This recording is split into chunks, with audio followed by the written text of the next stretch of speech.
My name's Liz Anderson, and I'm a youth and communities worker here in London. And I'm also on the local leadership board of the Feast Tower Hamlets. Before I moved to London, I would have said, oh yeah, I know quite a bit about Muslims, but I didn't actually know any Muslims. And when I moved to London here and got to know sort of the setting of the East End that we're in, and there's quite a lot of folks from a Muslim heritage, and there's quite a lot of folks from a Christian heritage, but there aren't any natural places of intersection or overlap. And so when I heard about what the Feast was doing, particularly that they were working with teenagers, they were trying to get folks to not argue about religious dialogue, but they were trying to get folks together to tell their stories and say, what really matters to you about being a Muslim? What matters to you about being a Christian? Let's have a whole lot of halal pizza while we do this. I was like, this is flipping brilliant. I should get involved. And so at the time, I was running a youth work club with some teenage girls who had said to me, she said, Miss, I'd actually really like to get to know some girls who aren't like me.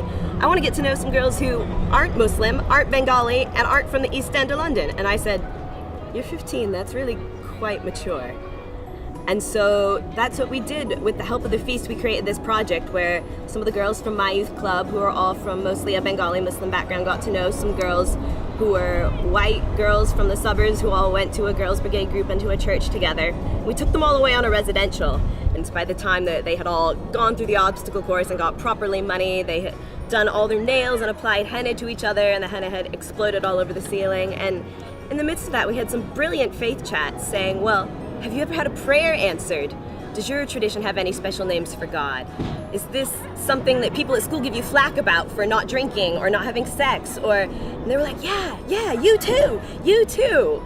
And now these girls are best friends on Facebook and Instagram, and we've gone actually away for a second residential. And it's just been such a privilege for me to see these teenagers developing skills and really growing into young leaders. And it really gives me hope to say, if these girls can do this when they're 15, by the time they're my age and running the world, I feel like the world will be a much better place.